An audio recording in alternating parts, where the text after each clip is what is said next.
The following talk was given at Mile High Church in Lakewood, Colorado. Please visit our website at milehighchurch.org. Good evening, Mile Highers, wherever you are. We're broadcasting here from our Mile High Sanctuary, but that's a little bit of a falsehood because the real sanctuary is our congregation, and so our sanctuary is right where you are. And for me, it's certainly a time at home to ask myself, is this a sanctuary? So I hope your whole home is a sanctuary for you, and if you've got screaming kids or unruly roommates, whatever it may be, I hope that you can at least find a sacred space, light a candle, show off a book that means something to you. Just fill it with something that you love and know that you are a sanctuary, you are a sacred space, and how you are treating yourself through this challenging time is making a difference, not just in your life, but in the world. And I am so grateful to share the stage with two of my colleagues and my buddies here tonight. Reverend Michelle Scavetta, who's giving the message tonight. I think it was a few months ago. I said, hey, I'm plugging you in on the end of March, okay? And so here you are giving a talk for us tonight. And Dr. Patty Luckenbach, so grateful to have you here, our host minister for this month. And you've been taking care of all of us here at Mile High in so many different ways, and so appreciate having you both here. And just as we're, in the midst of this challenging time, I think it's a good time to ask ourselves, what are we doing to take spiritual care of ourselves? And something that's interesting about both of you, Michelle, you work with everybody here, but you have a focus with our teens and our next gen. And Patty, you work and take care of all of us, but in particular, you work a lot with our wisdom keepers and elders. And I just wanted to ask you tonight, in conversations that you're having, what are you hearing from our folks about how to take care of yourself during this time? Well, I would share, first and foremost, for myself. It's important that I get outside and stand on the earth. Can't sit on the earth or I'd be all muddy right now where I live. But to stand on the earth, and I have suggested that to a lot of people. But this past week in all the organization of different aspects to be able to support our entire congregation by a phone call, letting them know we're here, I have talked with several of our elders, and I have found it most delightful, for they are teaching me. In fact, one of them said to me, they said, I wish you guys would just lighten up. We're all going to be okay. And they've been passing back and forth cute little sayings and beautiful pictures of flowers. And so that's been a joy on a couple of those calls. And so we'll be touching base with all our congregation in this next couple of weeks. Yes, and thanks to your leadership, Dr. Patty, we're working on calling every congregant right now, just to check in and to say hi. And part of ministry too is accepting people where they are. And so for some people, it's a lighten up consciousness. For some people, it's high concern and everything in between. And I think our space, our job is just to bring love and attention and care with whoever we're communicating with. How about for you, Michelle?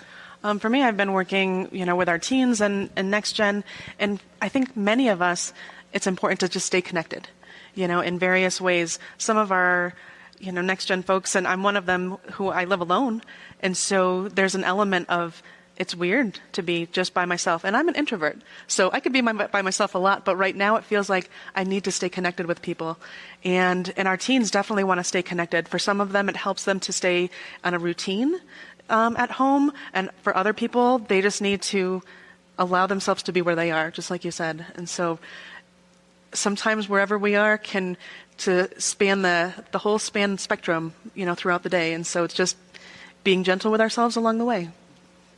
And, knowing even when we're at home, we can stretch. And for some of us, the home is a place to escape. It's not necessarily the place where we uplift ourselves with mindfulness or spirituality, but now is a great time to stretch a little bit every day, to write in that journal, to call someone maybe we haven't talked to in a while and check in, to try something new, learning music or reading something we would have never read in the past. Mm-hmm. Yeah, it's been very important to be able to just find those creative ways. Yeah. And I have spoken with a couple congregants this week where being isolated all by themselves, brought up some deep, deep woundedness just because of the atmosphere of fear. And I would encourage, if that is taking place, identify it. Call someone and talk about it. And I was so delighted that I was able to just chat with them. And I said, just talk to me about this. Bring it out in the open so we can identify it. And so it's not a hidden thing that's going to gnaw away and create more anxiety. So there's all kinds of ways we can work together. Absolutely. And I think it's also important. I think it's definitely important to go within and to be able to do our spiritual practices on our own, but it's also important to find ways that we can stay engaged with people. And even if it's through Zoom, I'm doing a lot of Zoom calls lately, just to hear other people, what they're going through, what's working for them, what's supporting them, and just how everybody's doing, and creating this space of community, even remotely. Yeah, it's being that consciousness. And one of my favorite experiences of the last week was actually getting to moderate on Facebook Live last week during this service. And Patty was here, and Reverend Linda gave a great talk. But, within 2 or 3 minutes, I saw how needed this was, because I could experience how some of us were hurting. And, it may sound a little crazy, but when you have a big crisis like this and you're a caretaker, there's like this part of me that almost feels responsible for it. I would take it personally. And yet it's hard, because all we can do right now is take care of ourselves, but to recognize that phone call, like Jennifer was talking about earlier, that reach out, that moment to just send a positive note, all of those little things make big things happen. And the big thing that we're seeking to have happen right now isn't just to get through this health crisis, but to get through it and become even stronger, more spiritual, more centered, with a greater sense of togetherness. Even though we're alone right now, there's no such thing, because we're so connected too. And I would just comment, I'm just so grateful for Mile High, just the consciousness and the teams here working to support everyone the very best we can. And maybe I'll retract support. Yes, we're offering support, but to love everybody and to let all of you know that we do care. And also we can reel that back into our own personal families. And if you haven't spoken with a cousin for a long time, give them a phone call. Connect. It's so important. So important. Yeah, and don't be afraid to connect. Just do it and know that it's going to be appreciated. There's that part of us. I learned it from my daughter Nancy June. So because when we're at a restaurant, she wants to go up and wave and say hi to everybody. And it's like people are in this tunnel vision, and how they're connecting, and that they pretend no one else exists. And when we're at home, I know we're not going to restaurants, but we can still reach out to people, honor their existence, and just say hi. And what's the worst thing that can happen from that than us being a good person? And again, I'm so grateful for our production crew here. All of us ministers are so blessed, and coming into this challenge, because we've been so well set up. We have such incredible production teams. We have such incredible staff here. We have such incredible congregation. It was so wonderful to see the amount of views that this service is getting, that our Sunday services are getting, how generous people have been with their donations. And it's just been a heartening experience. Although it's challenging, of course, it's also heartening to see how Mile High strong we are through all of this as well. I finished my class last night on Zoom, Practical Mysticism, and for me, it was a precious experience seeing all these faces on the screen, brand new for me, but it was just precious, and it's almost like we didn't want to leave the screen. And even tonight, in what we're experiencing here, where we are in the sanctuary, there's no one here, just us guys in production. But I can feel you. I can feel a connection of love. Yeah, I feel it too. And I feel blessed to be here with you two as well. And, again, one of the things that we're offering is we have 2 free classes coming up, a Beyond Limits class and a class on Joseph Campbell called The Art of Living. And they're great, just to connect with people. If you don't do the homework, we don't care, but be in a place where with high-minded people to connect. So just know that we're looking at Mile High about how we can continue to create those opportunities to connect with one another. Our 11:11 daily meditations is also a great place to get engaged and involved with. So get ready for a wonderful message from Reverend Michelle. So welcome. I'm so glad that you're here tonight. We are definitely in some interesting times. But I'm so grateful that we have the opportunity to connect in new and creative ways and create and contain and maintain our community here at Mile High Church. My talk title tonight is Walking the Talk, Be the Change. So what's interesting is that talk title chose me a couple of months ago.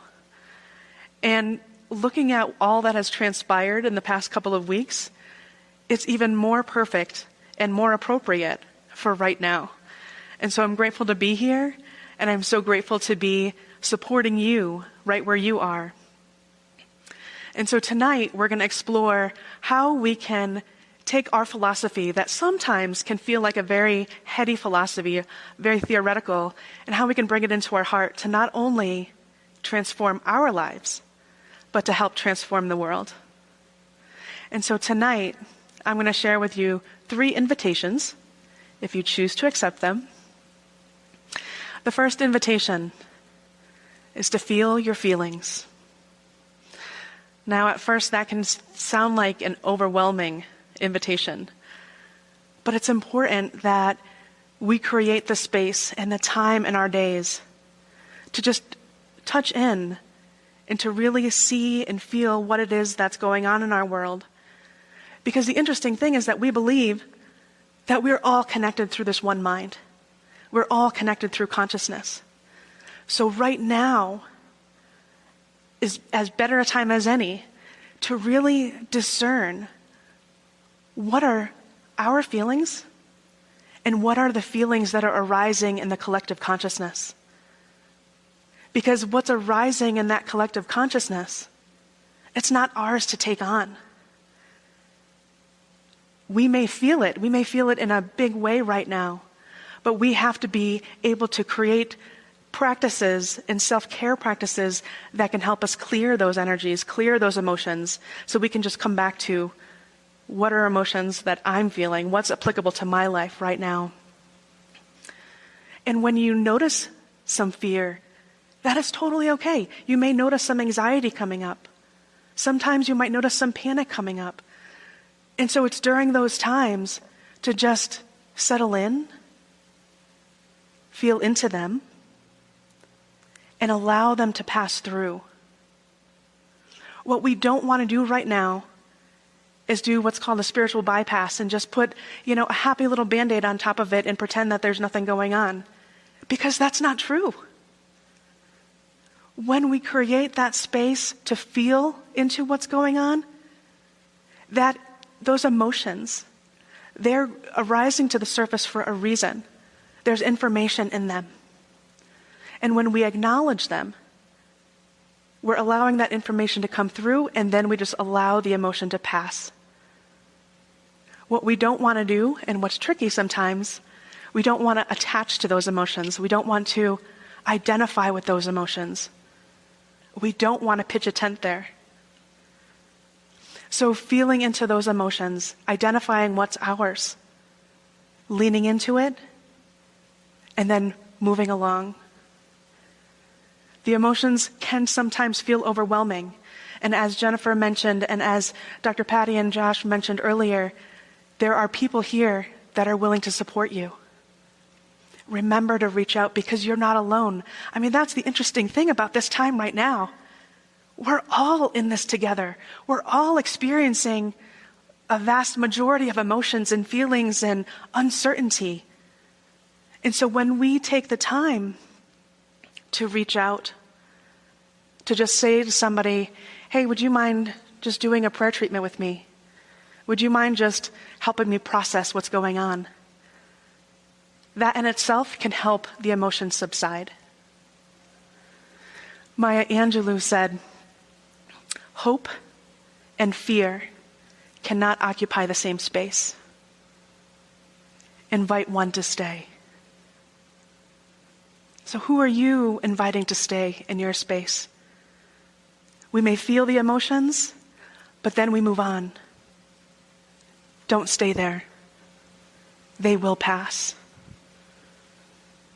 And so my second invitation is to pay attention to what you're focusing on.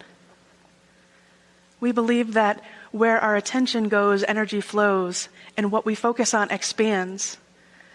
And there is so much news going on right now that I think is oftentimes adding to the fear that we might be feeling, adding to the anxiety. And I'm not saying to turn off the news, but maybe. What if we add some positive stories into that mix as well? You know, I was at the grocery store the other day. I got there really early, as soon as they opened. And I was in line. I just had a couple of items. And as soon as I got to line, I'm like, oh, wait, let me go check one more thing. And I just took a couple of steps out, noticed that they were out of it, and then came back in line. And then during that time, somebody else had gotten in line behind me with this big cart full of stuff. And she noticed me come back, and she said, you know, you're welcome to go right in front of me. I know you were here before me, and you only have a couple of items. And I was like, wow, thank you so much. And then I was at another store, had a different experience. There I was, again, looking for something on the shelf, and I had it crouched down low, and it was all the way in the back. And so I was crouching down, I was, grabbing my supplies, and then somebody else came up next to me, and that's like I could just feel him right there. I could feel him. I could feel that he wasn't necessarily noticing that I was there or noticing that we were going after the same item. And so he came in and he grabbed like 3 items, and there was probably only 5 items there on the shelf. And I was like, okay, he needs to do what he needs to do, and that's okay. I think this fear and this anxiety that's happening right now is what's adding to this sense of panic and sense of, I need to hoard, I need to gather, I need to get as much as I can get for myself. But what we don't realize is that actions like that are also impacting others around us. Now, the important thing that interaction reminded me was to not take it personally. I trust and know that we're all doing the best that we can right now. And even if we may be reacting in one moment and responding in the next moment, it's all okay as long as we don't take things personally. But creating the positive news stories, bringing the positive news stories into our day, I think, at least for me, it helps remind me the sense of just humanity, that humanity is good out there, that there are people out there that are doing great things. And so there's this Facebook group that was recently created. It's called the Kindness Pandemic. And on that Facebook, there's people around the world sharing positive stories about things that they're experiencing or things that they're witnessing right now. There's everything from people in their neighborhood creating these makeshift areas for people to grab supplies. There's people on there sharing about how their landlord told them that they're going to reduce their rent for the month. There's people on there sharing, random acts of kindness, but also intentional acts of kindness. Going around to their neighborhood, checking in on their neighbors, especially their elderly neighbors, or neighbors that they know may be having a health challenge at the moment, and checking in. Or even people having experiences with people at the grocery store. There was this one story where this elderly man was very beside himself, and the woman asked him, it's like, are you okay? What's going on? And he said, I've been to 5 different stores, and I can't find the supplies that I need. And so she heard him on the phone with his wife just, not knowing what to do. And so she ran into him again in the parking lot. And she asked him, she said, well, what are the supplies that you need? And he said, right now, I just really need toilet paper.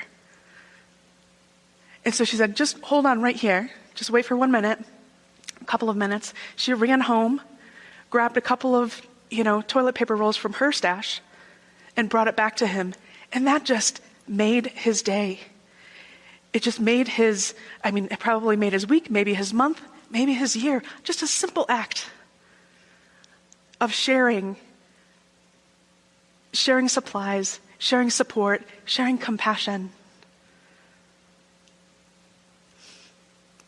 What's important right now is that even though we can't control what's happening around us, the challenge for us is to figure out, how do we choose to respond to what's happening? Because in that response, in that choice, that's where our power is. And my third invitation is to be the change. I was reminded of a story that I've heard a couple of times, and you may have heard it too, but it sounds so perfect for this talk especially. The story goes that there was a young boy. He's walking along the beach, and he's picking up starfish that he collects along the shore, and he's throwing them back into the ocean. And he's been doing this for, quite some time. And there's a gentleman who was just sitting there watching him, very curious. And so after a couple of minutes of watching him, he goes up to the little boy and he says, "What are you doing?" And the boy looks at him. He says, "I'm saving the starfish." And the man says to him, and with a chuckle, he's like, "There's hundreds of starfish on this beach. You can't possibly save them all. You can't possibly make a difference." And the little boy looked at him. He knelt down. He picked up a starfish and he threw it into the ocean. He looked at the man and he said, "I made a difference to that one." And that story, even saying it right now, still touches my heart, because I think that's what we're here to do. We're here to make a difference. We're here to support one another. This time that we're in is unprecedented. We have not experienced this before, and there's so many uncertainties. But how can we come together, our one human family? How can we support one another and be the change that we wish to see in the world? So my invitation to you is to see, how can I shine my light a little bit brighter? Even if you're feeling some of that uncertainty, the question, or even anxiety, even in that moment, how can I shine my light a little bit brighter? Is there something that I can do that might help make a difference in somebody else's life right now? Because the interesting thing is, when we do kind acts for somebody else, not only does it impact their life, but it impacts our life as well. It helps us, it fills us up. So what can we do? What can you do this week? I invite you to just sit with that question. And it doesn't have to be something huge. It can just be a small thing that can make somebody else's day. And so my invitations to you: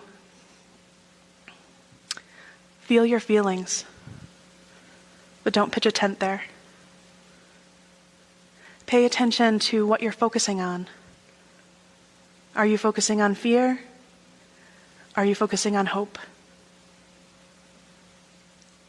And be the change. What are you willing to do to show up in somebody else's life in a bigger way this week? So I'm so grateful that you were here this evening. I'm so grateful to connect with you. I'm so grateful to be having the opportunity to support you. Always remember, that you're not alone. Thank you for listening to the Mile High Church podcast. This podcast is made possible by the generous contributions from listeners like you. If you'd like to make a donation, please visit us at milehighchurch.org. Have a fabulous day.